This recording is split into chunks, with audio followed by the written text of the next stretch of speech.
देवर्षि नारद जी कह रहे हैं यत् प्राप्य न किंचित वांछति न सोचति न द्वेष्टि न रमति नोत्साही भवति।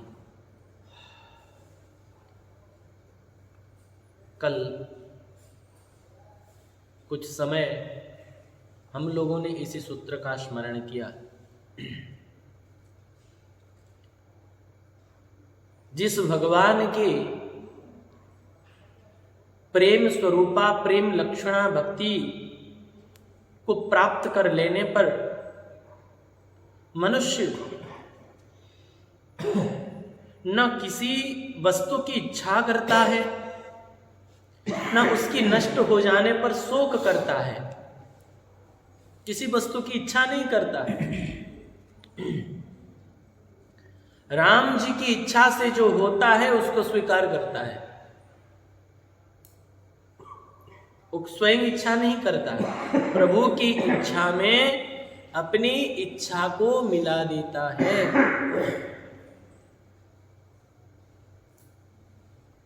न वांछति,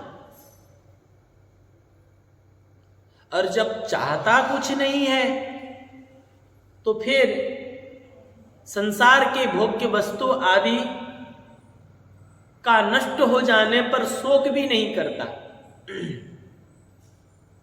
न सोचती, न किसी से द्वेष करता है। किससे क्यों द्वेष करेगा? क्यों? क्योंकि प्रेमी का सिद्धांत ये है, भक्त का सिद्धांत ये है कि निज प्रभुमय देखहि जगत, तो फिर कहीं सन करही विरोध। जब सब में अपने प्राण प्रियतम प्रभु का दर्शन करता है तो फिर विरोध किसी से? अगर हम किसी से विरोध कर रहे हैं तो हम आगे नहीं बढ़ रहे हैं। किसी के प्रति भी हमारा द्वेष हो, द्वेष किससे होता है? जो हमारा प्रतिकूल आचरण करता है, इसी से द्वेष होता है ना। जो हमको निंदा करता है, हमारा अपमान करता है, हमारे साथ गलत व्यवहार करता है, उसी के प्रति द्वेष होता है। लेकिन भगवत प्रेमी तो सब में अपने प्रभु को देखता है। पानी पिलाने वाले भी वही, दूध पिलाने वाले भी वही, निंदा अपमान करवाने वाले भी वही, तो फिर द्वेष किसी से होगा? जठ देखो तठ ही मारा राम जी रे। सब में भगवान का दर्शन हो तो फिर द्वेष किससे होगा? इसीलिए किसी से द्वेष मत करो। अगर आगे बढ़ना है, पड़े रहना है तो कोई बात नहीं, करते रहो।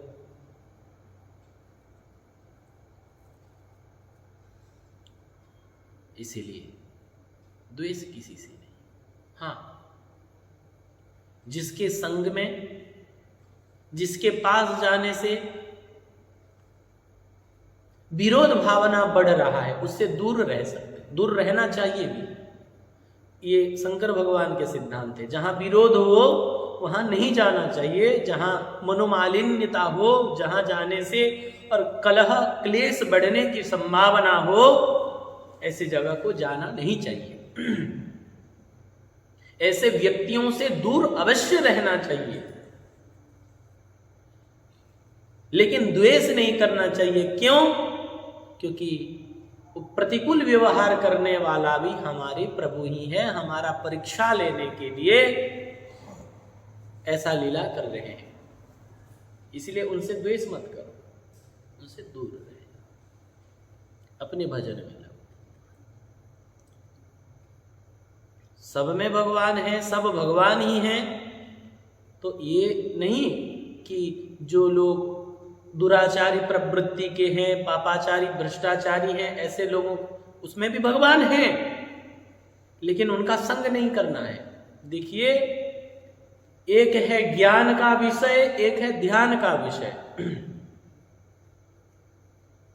ज्ञान का विषय क्या है? सब में भगवान है, सब यहां भगवान के ही रूप हैं, लेकिन हमें इस रूप की उस रूप की उस रूप की ध्यान नहीं करना है।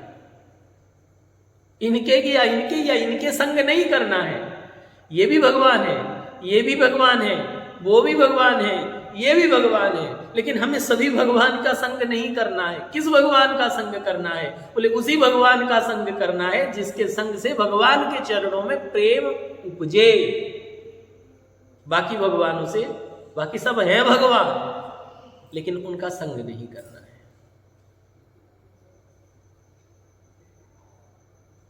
इसीलिए न द्वेष्टि, किसी से द्वेष मत करो। मैं कहां तक कहूं, ध्यान दे के सुनने का विषय है। हम लोग साधन जीवन में आगे बढ़ने का प्रयास कर रहे हैं, तो हर साधक को इस बात का ध्यान रखनी चाहिए, इसका चिंतन करनी चाहिए। जब ध्रुव जी अपने विमाता सुरुचि के वाक्य से व्यथित होकर रोते हुए आए, और जब माता सुनीति को पता चला कि मेरे पुत्र को सुरुचि ने कठोर शब्द कहा, अगर राजा के गोद में बैठना चाहते हो तो चले जाओ, भगवान का भजन करो,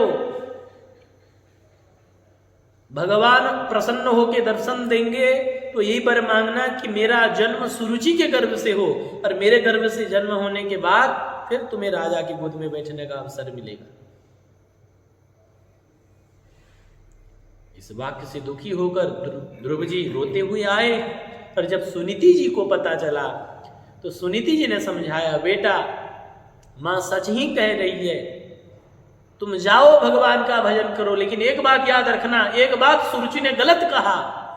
कौन सी बात? बोले तुम भगवान का भजन करो, करने के बाद जब भगवान दर्शन देंगे तो यही वर मांगना कि सुरुचि के गर्भ में हमें जन्म मिले। अरे भगवान का दर्शन तो भवतो दर्शनम यस्यात् पुनर्भव दर्शनम, जिनका दर्शन कर लेने से व्यक्ति फिर बार बार जन्म लेना और बार बार मरने के चक्कर से पार हो जाता है, उसे बार बार जन्म लेना मरना नहीं पड़ता। मम दर्शन फल परम अनुपा, और जीव पाव निज सहज स्वरूपा। जीव अपने सहज स्वरूप को प्राप्त कर लेता है। इसीलिए तुम भजन करो बेटा, भगवान को प्रसन्न करो। ये राजगद्दी क्या है? ये जगत के पिता नहीं, तुम्हें अनंत कोटि विश्व ब्रह्मांड के जो पिता हैं, सांसारिक पिता है महाराज तुम्हारा, लेकिन जो अनंत कोटि ब्रह्मांड के सब प्राणियों के पिता है, त्वमेव माता च पिता त्वमेव, ऐसे प्रभु तुम्हें अपने गोद में लेंगे बेटा, भजन करो। लेकिन एक बात का ध्यान रखना,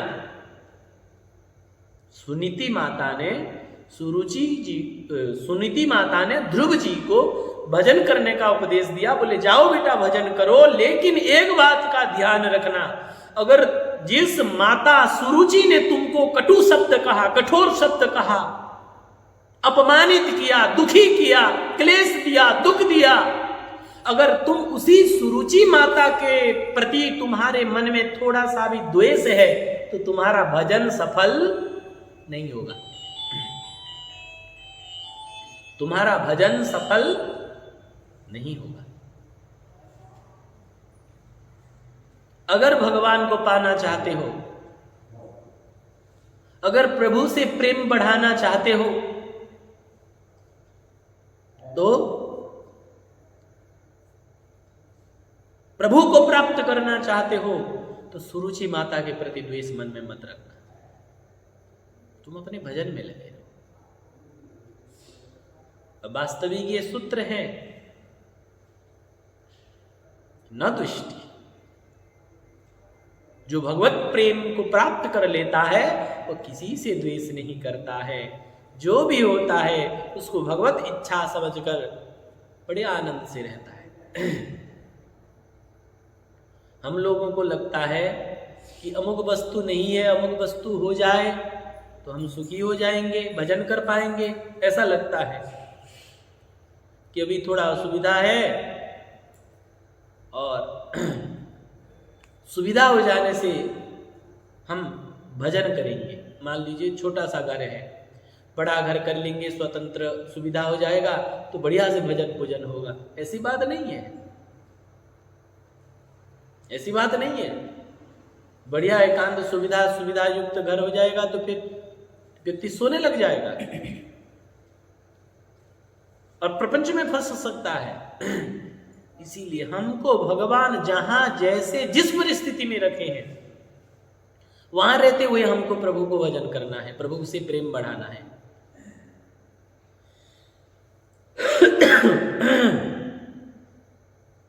भक्त का मन सदा प्रभु प्रेम में ऐसा तल्लीन हो जाता है कि आधे क्षण भर के लिए भी अन्य किसी पदार्थ में नहीं रमता। न द्वेष्टि, इसके बाद न रमती, नहीं रमता। गोपियां उद्धव जी से कहते हैं, जब उद्धव जी आए तो गोपियों को समझाया, बोले क्यों रोना धोना कर रहे हो, तुम सब आसन में बैठ जाओ, आंख बंद कर लो और ध्यान करते हुए, योग करते हुए परमात्मा का ध्यान करने लगो। तुम सब में भगवान हैं, आदि आदि योग मार्ग की, ज्ञान मार्ग की बात बताने लगे। तब गोपियां कहती है, उधो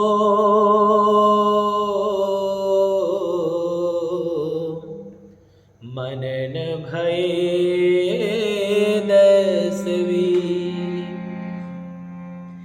एकहूं तो सो गयो श्याम संग, अब को आराधे उधो मनन भये दसवी। मन 10-20 होता है क्या? बताओ, मन कितने हैं हम लोगों के पास? एक मन है। इसीलिए तो मैं उस दिन माताएं बत्ती बना रही थी सत्संग के समय में, बोला अभी नहीं करो, बाद में कर लेना, अभी एक, क्योंकि मन होता है एक। जब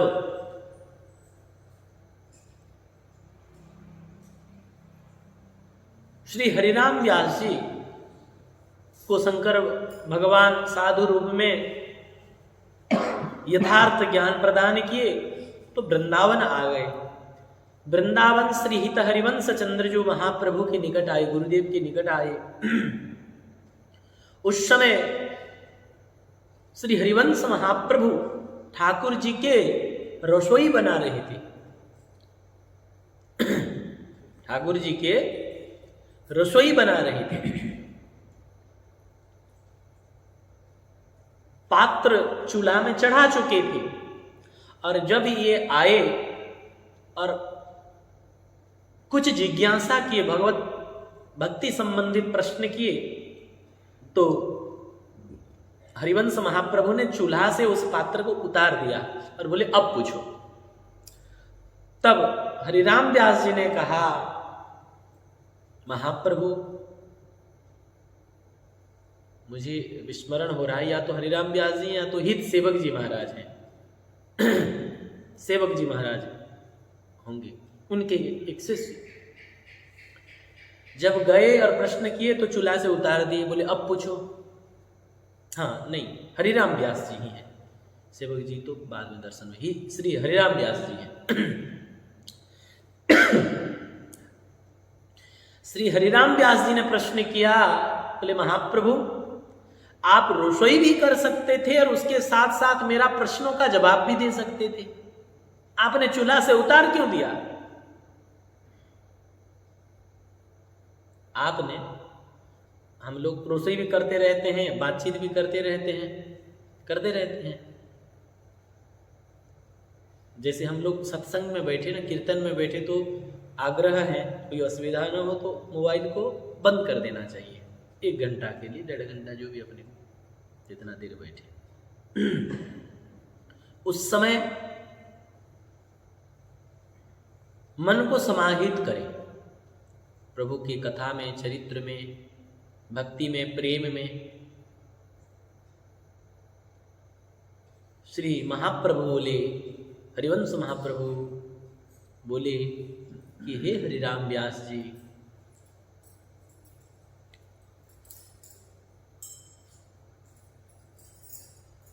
कुछ पद से बोले कि मन एक होता है।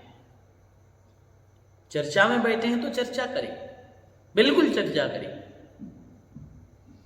सुन रहे हैं तो एकाग्रता पूर्वक सुने और कुछ करने की जरूरत नहीं है। अपने मन, चित्त, बुद्धि, अपने अंतःकरण कथा में डूब जाए। इसके अलावा और कोई चिंता न करें। ठाकुर जी के श्रृंगार कर रहे हैं तो श्रृंगार में लगे रहे। एक एक ध्यान, ठाकुर जी कैसे, टेढ़ा बैठे हैं क्या, सीधा बैठे हैं क्या, कैसे बैठे हैं, कैसे लग रहे हैं, वस्त्र के कौन सी जगह पर वस्त्र थोड़ा गड़बड़ है, थोड़ा सा सही कर दो। पूरा ध्यान केवल सेवा पे। जब कीर्तन करें, कीर्तन पे, केवल नाम पे, नाम संकीर्तन कर रहे हैं कोई एक। उस समय हमारा ध्यान तो कौन से राग में गा रहे हैं, क्या गा रहे हैं, इस विषय में नहीं ध्यान जानी चाहिए। कौन से सुर में है, कौन से राग में है, ध्यान कहां, नाम पे होनी चाहिए। अगर नाम से छूटकर हमको मृदंग, गिनी और ये सब में लग रहा है तो मेरे हिसाब से उसको छोड़ देना चाहिए। नाम में मन होनी चाहिए, मन उसमें नहीं। इसके लिए सहयोगी जरूर है, मन ठाकुर जी के नाम में लगे, इसीलिए ये सब यंत्र, वाद्य, गायन सब सहयोगी है, इसको स्वीकार जरूर करेंगे। लेकिन ध्यान इसी पर नहीं। माइक बजे ठीक है, नहीं बजे ठीक है, हमारा ध्यान पे नाम नहीं हटनी चाहिए। मैं तो कहता हूं कीर्तन के बीच में जैसे मृदंग आज बदलाए, नहीं बदलना चाहिए। क्यों? क्योंकि थोड़ी देर के लिए मन हट जाता है, वो ना प्रियाजू के चरणों से हटकर यहां आ जाता है। बज रहा है तो जो बज रहा है सीधा। जब तक कीर्तन विश्राम न हो तब तक संपूर्ण एकाग्रता कीर्तन पर होना चाहिए। बीच में ये बाजा बजा दी, वो बाजा बजा दी, नहीं, मन नहीं हटना चाहिए। एकाग्रता होनी चाहिए। गोपियां उद्धव जी से कहते हैं, उधो मनन भये 10-20। ये उधो, मन 10-20 नहीं है, हमारे पास एक ही मन, और वो मन अभी है नहीं जो हम तुम्हारे किसी ब्रह्म में लगाए, किसी योग में लगाए। एक हूं तो सो गयो श्याम संग, अब को आराधे ईश। क्योंकि उपासना भी तो, ध्यान भी तो, योग भी तो मन से किया जाता है, बिना मन के किया जाता है क्या? ध्यान बिना मन के संभव है क्या? नहीं। और हमारे पास तो हमारा मन नहीं है, हमारा मन तो श्याम सुंदर के संग चला गया है, हमारा मन तो श्याम सुंदर में लगा है। मन अपने पास रहता ही नहीं, तब वह दूसरे में कैसे रमे, न रमते। इसीलिए तो प्रेमियों के भगवान का नाम मन चोर है। भगवान का नाम क्या है? क्या है भगवान का नाम? मन चोर है, मन को चुराने वाले। मन मोहन है, मन को मोहने वाले।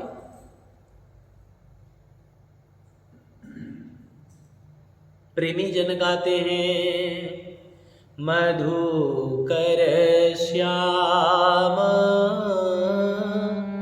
हमारे चोर, मधुकर श्याम हमारे चोर। मन हर लियो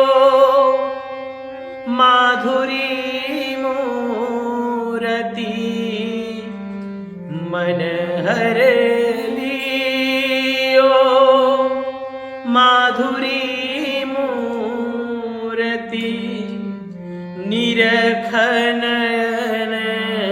की को मधुकर श्याम हमारे जो वाह मधुकर श्याम हमारे चोर। श्री जी कह रही है भ्रमर गीत में अरे मधुकर, अरे भ्रमर, हमारे श्याम चोर है। क्या चुरा लिए आपका? बोले बचपन में दूध दही तो चुराते थे, कोई बात नहीं, लेकिन मन हर लियो, मन चुरा लिए। कैसे? बोले माधुरी मूर्ति, अपने मधुर मूर्ति का दर्शन कराकर हमारा मन को चुरा लिए। वे प्रेमी भक्त चित्त को ऐसे चातुरी से चुराकर अपने संपत्ति बना लेते हैं प्रभु कि उस पर दूसरे की कभी नजर नहीं पड़ सकती। ऐसे चुरा के ले जाते हैं और इतना संभल के रखते हैं जैसे कोई चोर को पारसमणि मिल गया हो तो कैसे संभाल के रखेगा। दरिद्र चोर को पारसमणि मिल जाने पर ऐसे ठाकुर जी अपने प्रेमियों के, अपने वैष्णवों के मन को, चित्त को चुरा लेते हैं और ऐसे ऐसे रखते हैं जैसे लोभी धन को रखता है, ऐसे संभाल कर रखते हैं कि किसी का नजर नहीं पड़ने देते। बाहर से लगता है ये तो ऐसे ही है, हम जैसे खा रहे पी रहे हैं, नहा रहे हैं, धो रहे हैं, सो रहे हैं, हम जैसे आते हैं जाते हैं खाते हैं, हम में इनमें क्या अंतर?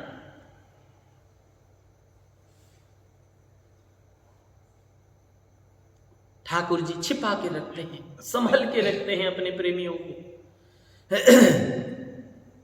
दूसरा कोई दिखे तब न कहीं उसमें आसक्ति या प्रीति हो, परंतु जहां मन में दूसरे की कल्पना तक को स्थान नहीं मिलता, वहां किसमें कैसे आसक्ति हो या रति हो, न रमती। प्रेमी किसी में रमण नहीं करता, किसी में आसक्त क्या होगा जब उसका ध्यान ही नहीं है। एक भक्त दंपत्ति हुए राका बाका, राका जी और बांका जी दंपत्ति हैं, पति पत्नी। चल के जा रहे थे, बड़े भगवान की अनन्य प्रेमी, जा रहे थे रास्ते में तो ठाकुर जी ने सोचा कि सेवा व्यवस्था हो जाएगा, इसीलिए जिस रास्ते पर जा रहे थे उसी रास्ते पर ही स्वर्ण मुद्रा की गिरा दिए, ठाकुर जी रख दिए। और ज्यों ही राका जी जा रहे थे, पहले पति जा रहे थे, तो ज्यों ही देखे धन पड़ा है तो उन्होंने कुछ मिट्टी लेकर उसके ऊपर ढक दिया और आगे बढ़ गए। हाँ, मिट्टी लेकर वहां ढक दिए। तब पीछे उनकी पत्नी आ रही थी, बोले स्वामी आप क्या ढक रहे हैं? क्यों ढक रहे थे? क्योंकि इसीलिए ढक रहे थे कि कहीं मेरे पत्नी के मन में ये भाव ना आए कि उस धन को उठा ले जाएं, उपयोग करें, पड़ा हुआ धन है, क्या जरूरत है। तो पत्नी पूछी कि हे स्वामी आप इस क्या डाल रहे थे मिट्टी? बोले अरे कुछ नहीं। नहीं बताइए क्या, क्यों डाल रहे थे? तब बताए। तब पत्नी ने हंसकर बोली हे स्वामी आप मिट्टी को मिट्टी ढक रहे हैं, मिट्टी के ऊपर मिट्टी ढक रहे हैं, धन भी मिट्टी है और ये भी मिट्टी है, हमें धन में और इस मिट्टी में कोई फर्क नहीं पता चलता। न रमते, जो भगवत प्रेम को प्राप्त कर लिया वो किसी में नहीं रमेगा। हम लोग रम इसीलिए जाते हैं क्योंकि हम प्रेम को नहीं प्राप्त कर पाए हैं, आसक्ति हो जाता है हम लोगों का। क्यों? क्योंकि हमको भगवत प्रेम की प्राप्ति नहीं हुई है। लेकिन जो भगवत प्रेम को प्राप्त कर ले, आसक्ति क्या होगा? ध्यान ही नहीं, गुंजाइश ही नहीं है अंदर। गोपी कहती है श्याम मन श्याम तन श्याम ही हमारो धन, आठो याम ऊधो हमें श्याम ही सो काम है। श्याम ही ये श्याम जिए श्याम बिनु नाही तिए, आधे की सिला करी आधार श्याम नाम है। श्याम गति श्यामवती श्याम ही है प्राणपति, श्याम सुखदाई शोभलाई शोभा धाम है। उधो तुम भय बोरे कि पाती लेके आए दौरे, योग कहाँ रखे यहाँ रोम रोम श्याम है। तुम्हारा योग को हम कहाँ रखेंगे, हमारे तो रोम रोम में श्याम है। श्याम के अलावा हम किसी को जानते नहीं है।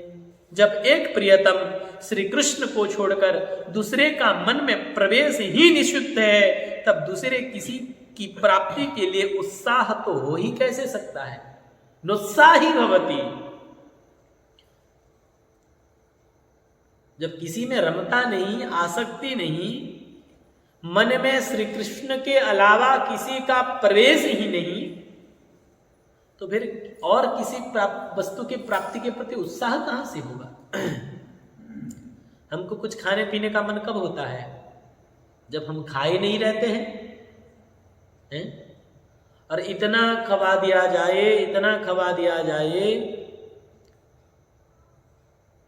15-20 ठो इडली खा लो, 5-7 ठो गुलाब जामुन, 2-4 ठो रसगुल्ला, बर्फी 8-10 ठो खा लो, पकौड़ी खा लो, समोसा खा लो, और इतने सारे खाने के बाद ऐसा हालत हो गया कि अब कुछ जाने की गुंजाइश नहीं है गले में।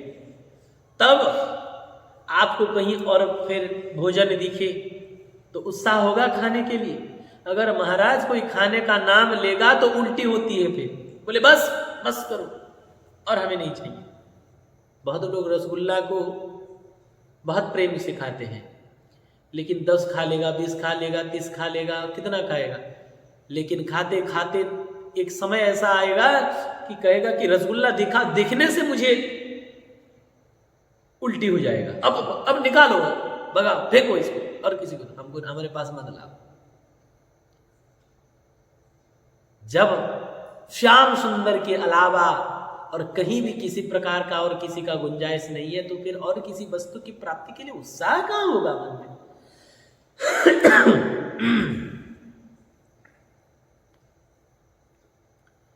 कोई किसी को देखे सुने, उसके लिए मन में इच्छा उत्पन्न हो, तब न उसके लिए प्रयत्न किया जाए। मन किसी में रमे तब न उसे पाने का उत्साह हो।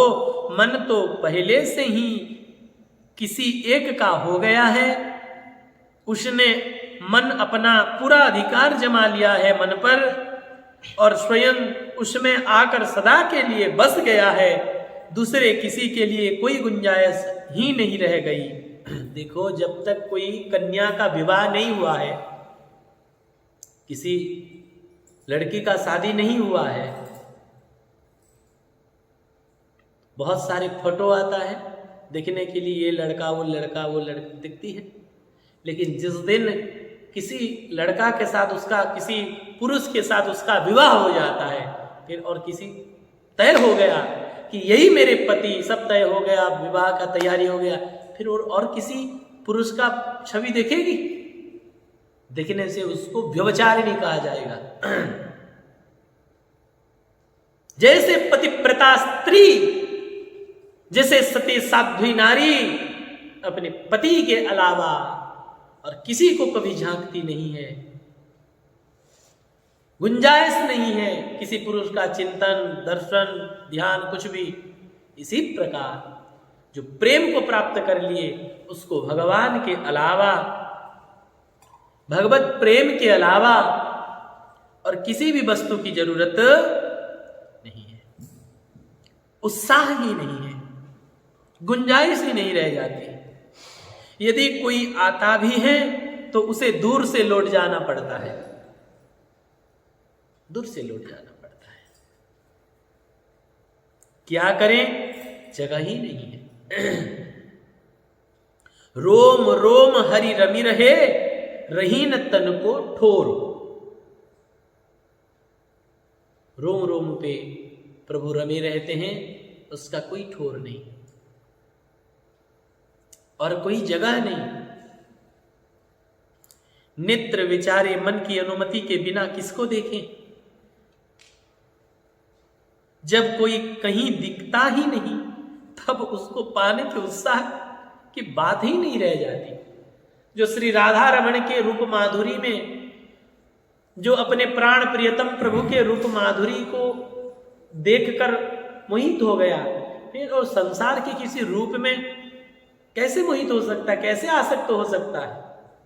संसार के जितने भी रूप है ऊपर से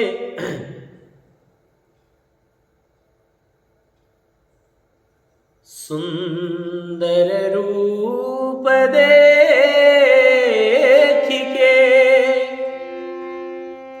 मन में उपजत काम, लेकिन एक बात की चिंता करो, मढ़ी न होती चाम तो जीवत चुगते काल। हाँ, सुंदर रूप देख के मन उपजे अनुराग। किसी का गोरा चमड़ा देखकर, किसी की सुंदर चेहरा देखकर मन में आसक्ति होती है, आकर्षण होती है। लेकिन ये बात भी तो याद करो, मढ़ी न होती चाम, जो ऊपर प्लास्टर हुआ है शरीर पर, जैसे दीवारों में प्लास्टर होता है ना सीमेंट का, वैसे अपने शरीर पर प्लास्टर हुआ है। किस चीज की प्लास्टर है? चमड़ी की प्लास्टर है। अगर ये चमड़ी न होते तो जीवत चुगते काल, जिंदे कौवा आकर चुगते। चमड़ी को हटा दिया जाए तो दिखा जाता है क्या है इसके अंदर? मांस है, रक्त है, यही तो है, हड्डी है, जिसको छूने से महाराज हम हाथ धोते हैं।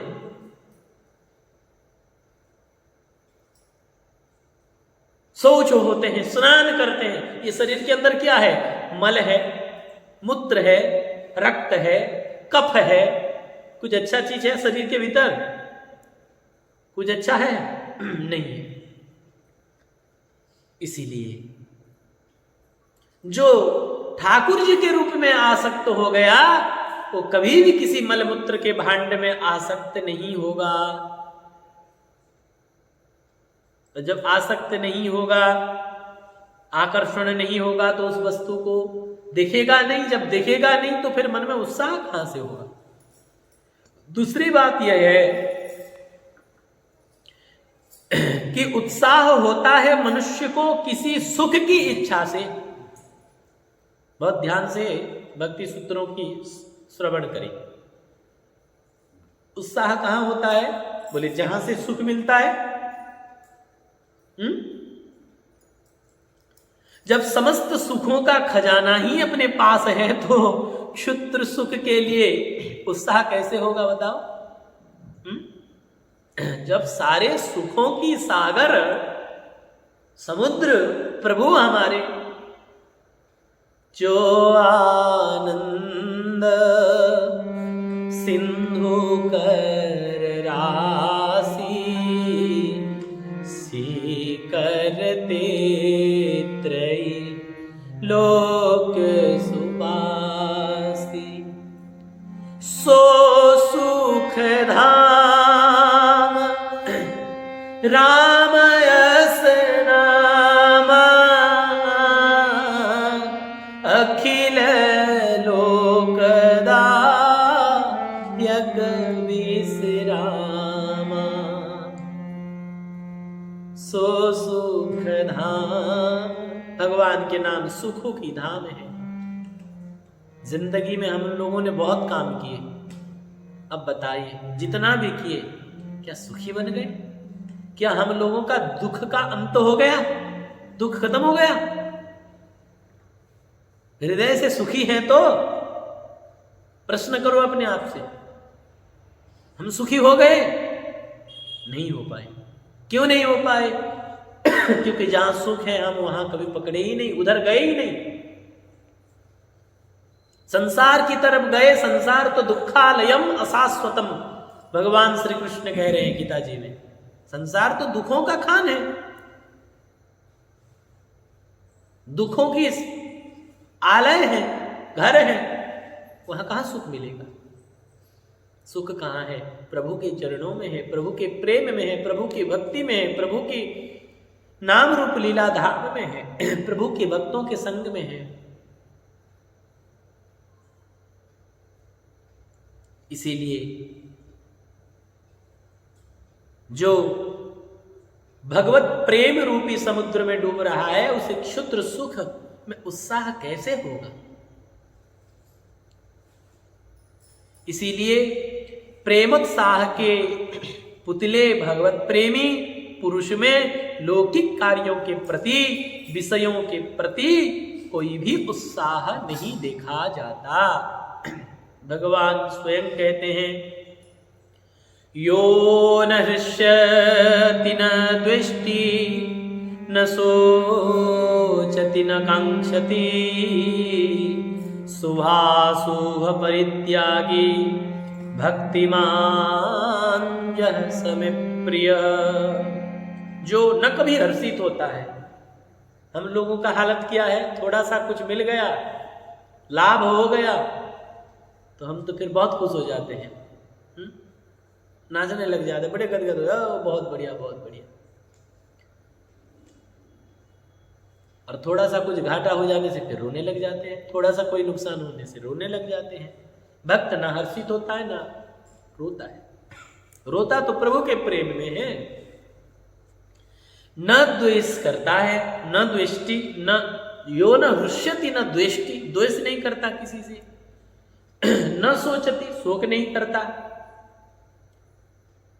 न कांक्षति, न कोई किसी वस्तु की कामना करता है। राम जी की इच्छा से जो आ जाए, जैसे मिल जाए, आनंद। न कांक्षति। मान लो सब्जी बना है और वो सब्जी अपने अनुकूल नहीं है, तो हमको क्यों कष्ट हो रहा है? कष्ट होता है भाई हमारे पसंद का सब्जी नहीं हुआ, लेकिन उस समय भी सब्जी ढंग से नहीं बना है तो कष्ट हो। लेकिन किस बात की कष्ट हो? बोले अरे ऐसी सब्जी हम ठाकुर जी को भोग धरा दिए, इस बात के लिए कष्ट होना चाहिए। लेकिन क्या होता है, अपने लिए हम दुखी होते हैं, यही गलत है। इसलिए ऐसा नहीं होना चाहिए।